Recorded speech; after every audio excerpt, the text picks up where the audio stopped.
சற்றுமுன் வெளியான தகவல். 8வது ஊதியக் குழுவில் தீபாவளிக்கு முன்னர் மத்திய அரசின் ஒரு மகிழ்ச்சியான தகவல் வந்துவிட்டது. அது என்னவென்று இங்கே பார்ப்போம். மறக்காம நீங்க லைக் பண்ணிக்கோங்க, சப்ஸ்கிரைப் பண்ணிக்கோங்க. 8வது ஊதியக் குழு அமலுக்கு வர அதிக மாதங்கள் ஆகும் என நினைக்கும் ஊழியர்களுக்கு ஒரு இன்ப அதிர்ச்சி காத்திருக்கிறது. மத்திய அரசின் முக்கிய அப்டேட் கிடைத்துள்ளது. இதற்கான முழு விவரத்தை பற்றி இங்கே பார்ப்போம். வீடியோவை முழுமையா கேளுங்க. 8வது ஊதியக் குழு ஏற்கனவே மதிப்பிடப்பட கால அளவிற்கு முன்னதாகவே, அதாவது 2026 முதலே அமல்படுத்தப்படலாம் என ஊடக அறிக்கைகள் தெரிவிக்கின்றன.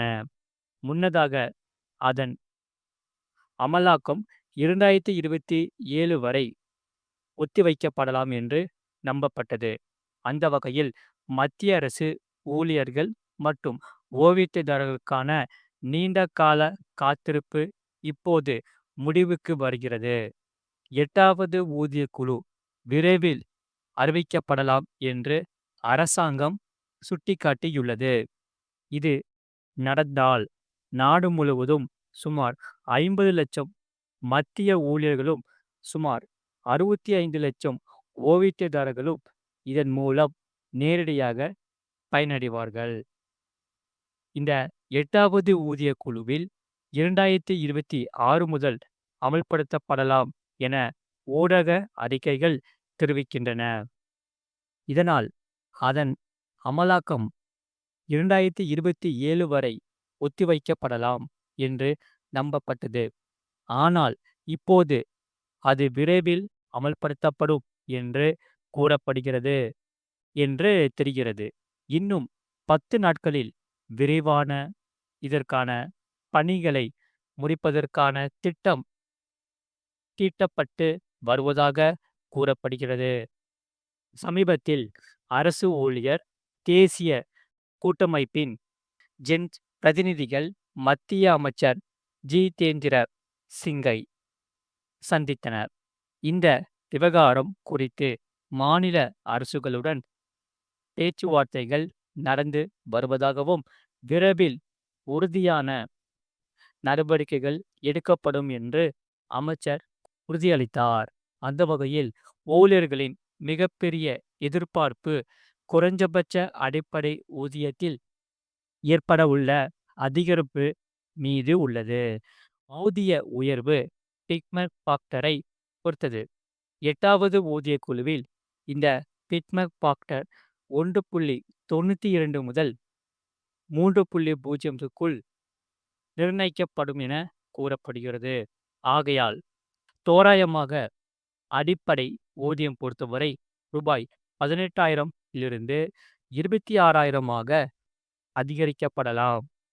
இது இன்னும் அதிகாரப்பூர்வமாக அங்கீகரிக்கப்படவில்லை என்றாலும், அது நடந்தால் அதிகரித்து வரும் பணவீக்கத்திற்கு மத்தியில் ஊழியர்களுக்கு இது குறிப்பிடத்தக்க நிவாரணம் கிடைக்கும் என்று சொல்லப்படுகிறது. இந்த அரசு ஊழியர்களின் சம்பளம், கொடுப்பனவுகள் மற்றும் ஓய்வூதிய அமைப்புகளை மறு ஆய்வு செய்ய 10 ஆண்டுகளுக்கு ஒருமுறை ஒரு புதிய ஊதிய குழுவானது அமைக்கப்படுகிறது.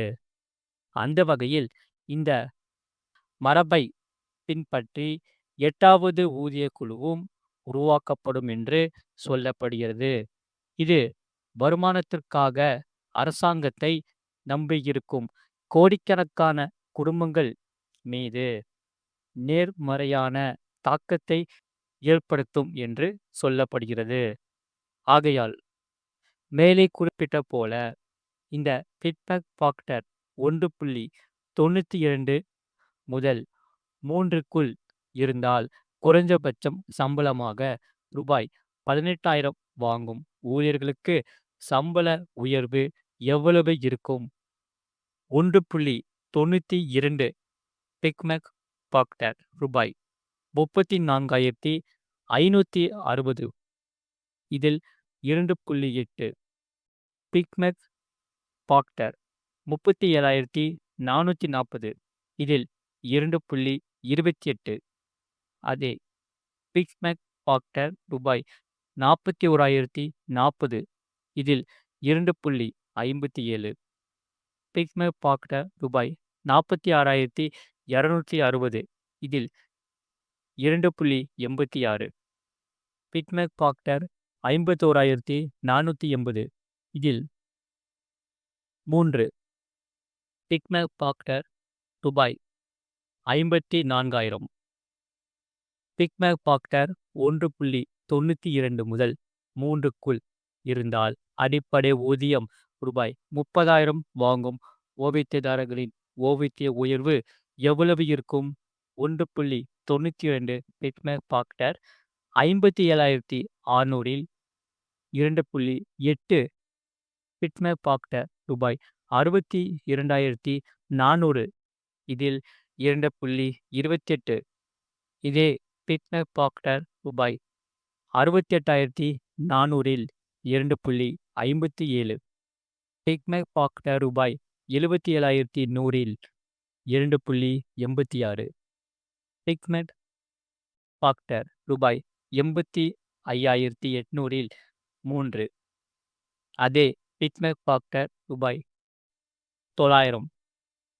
இந்த 8வது ஊதிய குழுவுடன் மத்திய அரசு ஊழியர்கள் டிஏ உயர்வுக்காகவும் ஆவலுடன் காத்திருக்கிறார்கள். இதனால் ஜூலை 2025 அகவிலைப்படியானது 3% அதிகரிக்கப்படும் என எதிர்பார்க்கப்படுகிறது.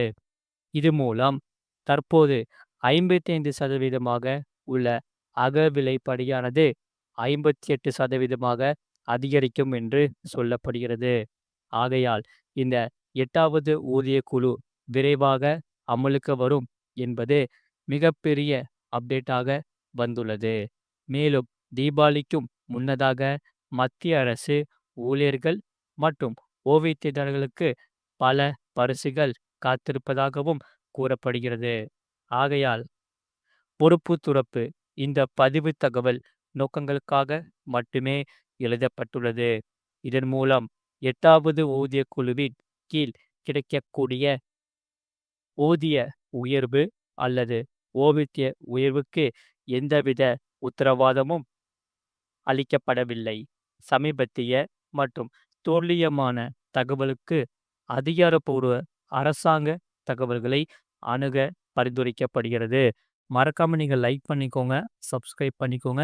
இனி வருகின்ற நாட்களில் உங்களுக்காக புதிய புதிய அப்டேட்ஸ்கள் நாங்கள் கொடுத்துக்கிட்டே இருப்போம். மறக்காம நீங்கள் லைக் பண்ணிக்கோங்க, சப்ஸ்கிரைப் பண்ணிக்கோங்க. உங்கள் ஃப்ரெண்ட்ஸ் அண்ட் ஃபேமிலிக்கு தெரியப்படுத்தவும் ஷேர் பண்ணுங்க. அடுத்த செய்தி என்னவென்றால், பிஎஸ்என்எல்லில் மெகா ஆஃபர் வந்துவிட்டது. 61 ஆஃபர். டிவி மற்றும் ஓடிடி சந்தா கட்டணங்கள் அதிகமாக உள்ளதால் மாதம் நூற்றுக்கணக்கான ரூபாய்களை செலவழிக்கும் மக்களுக்கு இது ஒரு பெரிய நல்ல செய்திதான்.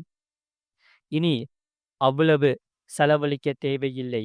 ஏனெனில் பொதுத்துறை தொலைத்தொடர்பு நிறுவனமான பிஎஸ்என்எல் வெறும் 61 ரூபாய்க்கு ஒரு புதிய ஆஃபரை அறிமுகப்படுத்தியுள்ளது. இது டிடிஹெச் மற்றும் தனியார் ஓடிடி நிறுவனங்களுக்கு பெரும் அதிர்ச்சியை ஏற்படுத்தியுள்ளது. இந்த திட்டத்தின் கீழ் வாடிக்கையாளர்கள் 1000க்கும் மேற்பட்ட சேனல்களை பெற முடியும். அதாவது இந்த பிஎஸ்என்எல் 61 திட்டத்தில் நீங்கள் டிவி சேனல்கள் மற்றும் பொழுதுபோக்கு நிகழ்ச்சிகளின் ரசிகர் என்றால் மாதந்தோறும் ஒரு நல்ல தொகையை செலவழித்து கொண்டிருப்பீர். பெரும்பாலான டிவி ரீசார்ஜ் திட்டங்கள் 200 ரூபாய் முதல் 400 ரூபாய் வரை இருக்கும். அத்துடன் ஹெச்டி சேனல்கள் அல்லது ஓடிடி தளங்களையும் சேர்த்தால் இந்த செலவு எளிதாக ரூபாய் 700 முதல் ரூபாய் 1000 வரை உயர்ந்துவிடும். ஆனால் இவை அனைத்தும் உங்களுக்கு வெறும் 61 ரூபாய்க்கு கிடைத்தால் எப்படி இருக்கும்? இது நம்ப முடியாததாக தோன்றினாலும் முற்றிலும் உண்மை. அரசு தொலைத்தொடர்பு நிறுவனமான பிஎஸ்என்எல் வெறும் 61 செலுத்தி 1000க்கும் மேற்பட்ட சேனல்களை ரசிக்கக்கூடிய ஒரு அற்புதமான திட்டத்தை அறிமுகப்படுத்தியுள்ளது. இதனால் இந்த திட்டத்தை பற்றி பிஎஸ்என்எல் தனது சமூக ஊடக பக்கத்தில் பதிவிட்டுள்ளது. இதை தொடர்பு கொள்ள நீங்கள் 1800 4444 என்ற வாட்ஸ்அப் எண்ணை தொடர்பு கொள்ள வேண்டும். அந்த எண்ணுக்கு ஒரு ஹாய் என்று மெசேஜ் அனுப்பிய பிறகு வரும் மெனுவில் இருந்து ஆக்டிவேட் ஐஎஃப்டிவி என்பதை தேர்ந்தெடுத்து இந்த சேவையை தொடங்கலாம். மறக்காம நீங்க லைக் பண்ணிக்கோங்க, சப்ஸ்கிரைப் பண்ணிக்கோங்க. உங்க நண்பர்களுக்கு தெரியப்படுத்தவும் ஷேர் பண்ணிக்கோங்க.